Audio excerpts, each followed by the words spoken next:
মানুষ এলাকায় আছে। আপনাদের জেলার নাম যা ব্রাহ্মণবাড়িয়া, তার মানে বোঝা যাচ্ছে অন্য ধর্মের মানুষ এখানে আছে। তাদের মাঝ থেকে আল্লাহ আমাদেরকে হেদায়েত দিয়ে কোরআনে কারিমের সাথে থাকার তৌফিক দিয়েছেন। কোরআনে কারিমে রব্বুল আলামিন জানিয়েছেন, আকালুল হামদুলিল্লাহিল্লাযী হাদানা লিহাযা ওয়া মা কুন্না লিনাহতাদিয়া লাউলা আন হাদানাল্লাহ লাকাদ জাআত রুসুল রাব্বিনা বিল হক ইলা আখির আয়াত।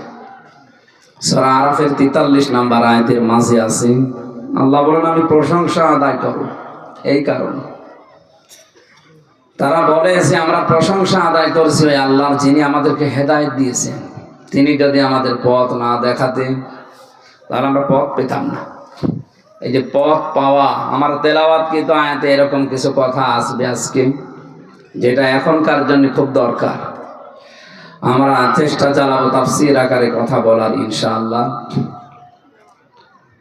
সঠিক পথ পাওয়া এটা আল্লাহর পক্ষ থেকে সবচাইতে বড় নিয়ামত, যিনি আমাদেরকে পথ অন্তত দেখিয়েছেন, যদিও আমরা এখনো সঠিক পথ অনেকে পাইনি। জাহান্নামে যে লাজার স্তরের নাম শুনি আমরা, আমার আজকে দুপুর বেলা আলোচনা ছিল ব্রাহ্মণবাড়িয়া নবীনগর।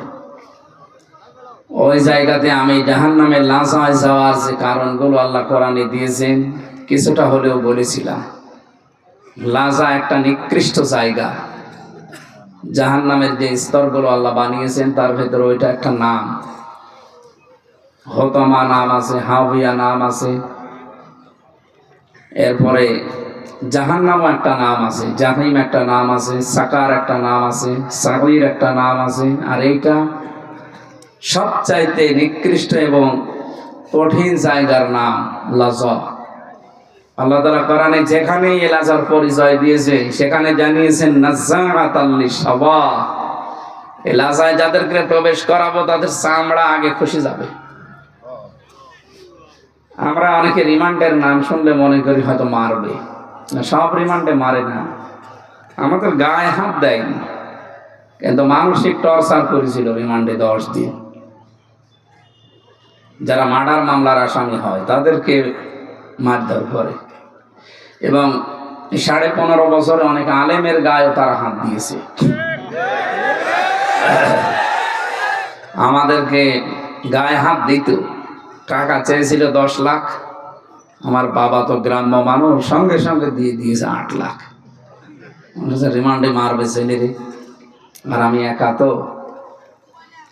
এই জন্য ওরা মারেনি, কিন্তু এই যে মাজায় দড়ি বেঁধে, পেছনে হাতে হ্যান্ডকাপ লাগিয়ে, পায়ে ডান্ডা বেড়ে দিয়ে, কালো কাপড় দিয়ে চোখ বেঁধে, এইগুলো তো মায়ের উপরে না।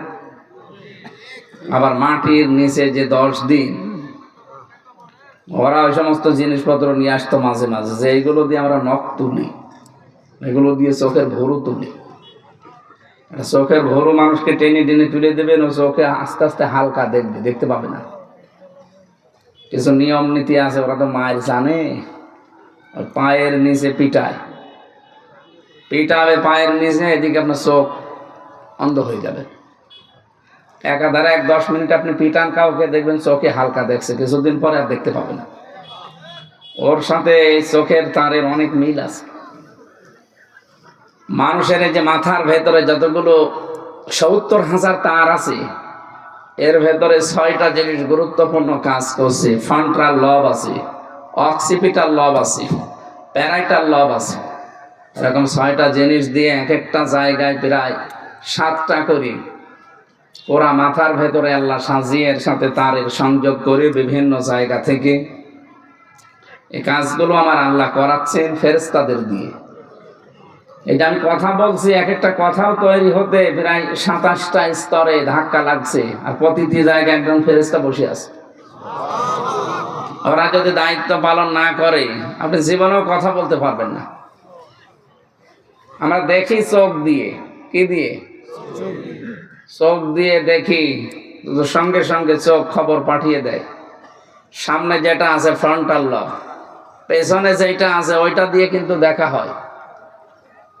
আমরা দেখছি চোখ দিয়ে, সামনে যেটা আছে এটার কাছেও খবর পাঠায় না। আপনি কম্পিউটার এখানে সেট করেন, দেখবেন মাথা খুলে একেবারে এই পয়েন্ট আকারে ৭০,০০০ সব তারগুলো আলাদা আলাদা নাম আছে।